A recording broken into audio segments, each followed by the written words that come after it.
Hello and welcome to Red Rumours on the United Stand. Monday lunchtime, weekly on the United Stand, talking all the latest Manchester United transfer news. Loan watch, loads to discuss. We've got two Germans, a Spanish man, two youngsters and a hell of a lot more to discuss. But let's start off with one of those Germans, Mesut Özil. Only 3 or 4 days ago we did a video on Özil because he announced that apparently he's told his teammates that he will be leaving Arsenal for Manchester United in January. Sparked a bit of a debate. If you've not seen that video, the eye is in the top corner as per usual, but 70% of United fans wanted Ozil at Manchester United. He's not had a great season for Arsenal so far, but many Manchester United fans think yesterday against Everton was the perfect audition. A goal and assist, a very good performance, a terrible performance from Mkhitaryan and Lingard over the weekend as well, has left Manchester United massively needing a number 10. And for the 30% of United fans who weren't sure about Ozil before, I think, and I was one, I would say, get this lad in straight away. Premier League proven, goals and assists in him. We haven't got that at Manchester United. We've not had a number 10 for 4 or 5 years now. And Ozil, to be honest, maybe there is better out there. I'm a big fan of Griezmann, but get both, get somebody. That's what United need to do. And the fact that Ozil is leaving Arsenal, he is leaving them. He's out of contract from January. We maybe even put a bid in January and get him, but he's off in the summer from Arsenal. His contract is over. Arsenal are powerless. Arsenal are spineless. Why would he sign a new contract at a team that's never going to win the league? He's got a great relationship with Mourinho. I believe Manchester United just need to get that deal done. The one thing we saw against Huddersfield at the weekend was that we just do not have a number 10 we can rely on. Maybe Mkhitaryan will come back and have 1 or 2 good games, but he is the Kagawa syndrome. I really do believe that now. I think he's just physically not set for it. And the one thing I do always like, and I've been very consistent about, is if there's a world-class player out there, go and get them by all means. But if there's any uncertainty, go with what's Premier League proven. And Ozil is Premier League proven. He's done very well in a spineless team. So let's see what he can do in a team like Manchester United with Mourinho in charge. I really think we should get that deal done because we need a number 10. We desperately, desperately need a number 10. Another German to speak about, a very exciting one. But first of all, let me speak about a player currently at the club. Ander Herrera off to Spain. This was up over the papers over the weekend. Widely reported that Ander Herrera will be going to January in Barcelona. Going to Barcelona in January. You may ask why, because Herrera, from being one of the best players in the Premier League last year, now looks like the Spanish Jordan Henderson. I don't know what's happened to him over the summer. Maybe he had a dodgy holiday in a Tenerife timeshare. I do not know. But something's gone wrong with Herrera. He's getting a lot of stick from United fans. I think that's a short memory, to be honest. Herrera was fantastic for United last season and can be fantastic again. But admittedly, he's a shadow of his former self. Is it because he's in the last year of his contract? Is it because he wants to go to Barcelona and be reunited with the manager who had him at Atletico Bilbao? That is the key. This is why Barcelona want Herrera. It's the manager they currently have. And he knows Herrera, Spanish. And Herrera, you know, to be honest with you, let me be totally honest. It's a bit like Herrera is playing for Manchester United. I've always said Herrera gets what United's all about. He's a cult hero and he plays with his heart on his sleeve.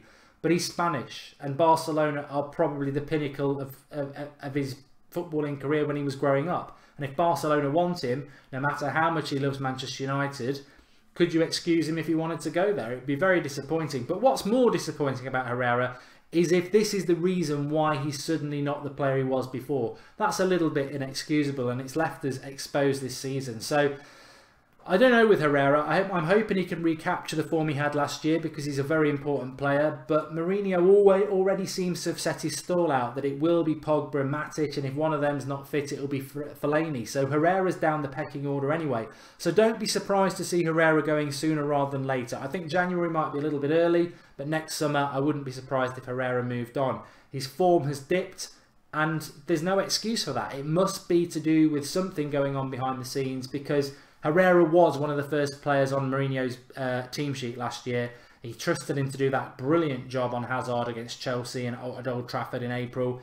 Now it doesn't look like he trusts him in the Carabao Cup. So Herrera, January, I don't think so, but Herrera off in the summer. Something big needs to change for him to stay at United because it looks like there's been a breakdown in that relationship there. Anyway, back to the German. Timo Werner at RB Leipzig. 21-year-old attacker, 5'11". He has got pace to burn. He is super fast, and he came out at the weekend and said that it would be his dream, or it was his dream, I should rephrase. It was his dream to play for Manchester United when Sir Alex Ferguson was in charge, which for me is something that I think is really important, and it's great that a player of that talent has come out and said it. I mean, he's not saying he wants to play for us now, I'm sure he probably does, but that Sir Alex Ferguson thing cannot be underestimated, because this is when you're successful with young players growing up. They see a club that's successful and they're passionate and they want to play for it. Now the last 4 years under Manchester United haven't been that great. But look back to a couple of weeks ago before the international break. United was scoring a lot of goals, we were top of the league, and people were taking notice of in Europe. The last couple of weeks, not so much so. But if we can maintain or get back that form we had at the start of the season, then people want to come and play for us again. And that is really, really important. So what could Timo Werner bring to Manchester United? Well, he's an attacker. He's probably more suited to a front three that actually is attacking and not out wide in a team that's going to make him defend.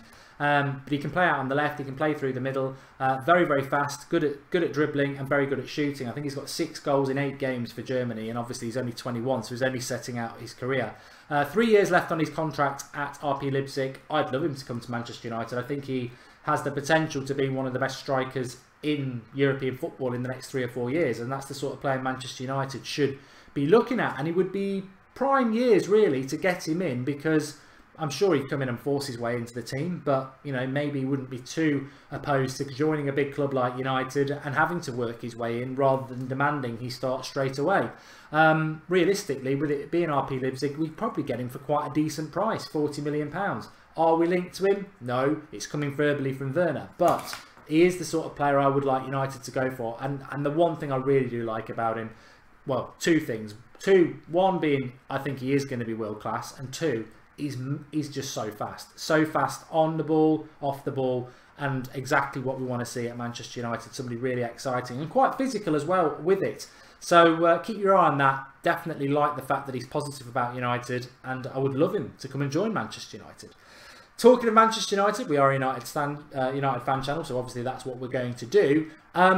The loan update, and to be honest, a bit like United's results recently, it has gone from good to bad. A few weeks ago, Crystal Palace were getting beaten, but Fosu Mensah was their man of the match, playing every week, brilliant. Frank de Boer gets sacked, Hodgson comes in. That was I said a few weeks ago that worried me because Hodgson's a dinosaur, he's rubbish. But not only that, he's not even picking Fosu Mensah now. Last couple of games he's been on the bench. They're playing Jamie Ward as a right back who's absolute rubbish, and Fosu Mensah's on the bench. So suddenly that loan move that looked like a really good one because he was playing Premier League football is now not worth the paper it's written on. There is no point in Fosu Mensah sitting on a bench managed by a rubbish team that Roy Hodgson manages. Wasting his time, absolutely wasting his time. If he's not got himself back into the team in the next few weeks, we should pull him back in January and get him off somewhere else, or actually use him at United, because he'd be worth using at the moment. Really frustrated by that. Really frustrated. It looked like it was going to. I don't mind if Crystal Palace lose every week if Fosu Mensah's playing and he's getting that experience, but to be managed by Hodgson and then not to be playing, it's really depressing, because he's a great talent, Fosu Mensah, and he's just not getting the breaks in his career at the moment. Another player, I'm really disappointed in Andreas Pereira. If you've been watching the United stand for any length of time, you'll know I'm a big fan of Andreas Pereira. I think he can be one of the best midfielders in Europe in the next few years. But Mourinho came out and said he didn't want Pereira to go. Pereira's gone to Valencia. He spent last season with Granada in La Liga, so what going to Valencia was ever going to do for him when he was already playing week in, week out for Granada and doing really well in La Liga. He's now back in the Liga, on the bench again at the weekend. He does start some games for Valencia, but he seems to swap with Guedes, who they got in from PSG. Well, they beat Sevilla 4-0 on Saturday evening. Guedes got 2 goals, Pereira came on as a sub. And I think that is pretty much going to happen for Pereira at Valencia. I don't think he's going to get a regular first team slot. He's going to get bits of football here and there. Is he improving? Well, one side of the argument is he's probably getting more game time than he was at Manchester United. But the other flip of the coin is I just think this is a selfish move by Pereira. I think he's done it to try and wildcard himself into the Brazil squad for the World Cup, which I don't think he'll do. To be totally blunt, he's turned his back on Manchester United when actually we're playing Lingard as a number 10 against Huddersfield, whilst Pereira's getting splinters on his arse at Valencia. I think we all know that Pereira would be a better 10 than Lingard, but we can't use him because he wanted to go to Valencia and now he's sat on the bench. So that's really frustrating. I don't know what the future is for Andreas Pereira. I still think he can be a really, really top player in Europe, but whether he's going to be a player at Manchester United, one, Mourinho didn't want him to go, and two, I'll guarantee Mourinho's wishing he was here now because the squad is threadbare. So whether that is sort of terminal for their relationship, we know last year that Pereira and Mourinho were in contact a lot because Mourinho wanted him on that loan move and he was happy about it. Whether they're in as much contact now, I do not know. But we're playing Swansea tomorrow night in a League Cup game, which Mourinho will take seriously, even though I think we need to rest players. And it would be perfect to be giving someone like Pereira a game. We can't. So we'll be playing first team players that need a rest. We've got no midfielders, so we're going to play Matic and Herrera again for like the, you know, they're playing every game three days apart, and we've got a massive game at Spurs at the weekend. It's frustrating. We've got a lot of injuries, but we don't really have any youth to play because they're out on loan. So frustrating, but there may be, hopefully, there is. I think if we can grind a result out against Spurs at the weekend, there is a silver lining. When we get Zlatan, Pogba, Fellaini, Bailly back, we'll start to get the spine back. January, I'd go for Ozil. Surely Arsenal would take 10 or 20 million because they're getting nothing for him in the summer, and United can hopefully build on that. Anyway, give us your thoughts on everybody. Would you still take Ozil? Have you changed your mind? Were you always wanting him? What about Timo Werner from RB Leipzig? Herrera, where do you sit on Herrera? That's the one I really want to see your answers below. Should he go? Should he go? Is he already gone? And as for the loan moves, what's your thoughts on Fosu Mensah and Pereira? Should we get them back? Should they be let to go? Should they have gone in the first place in relation to Pereira? What are your thoughts on Pereira's future, actually? Thanks everyone for watching. Don't forget to drop a like on the video. Fantastic studio for Red Rumours and by the Draughty Devil, and we're enjoying doing the shows every Monday. So if you're enjoying them, drop a like, get commenting, and I'll be back tonight, 8 o'clock. It's Skype Goldbridge. Your views on the United Stand live from 8 o'clock tonight. Thanks everyone for watching. Speak to you all soon.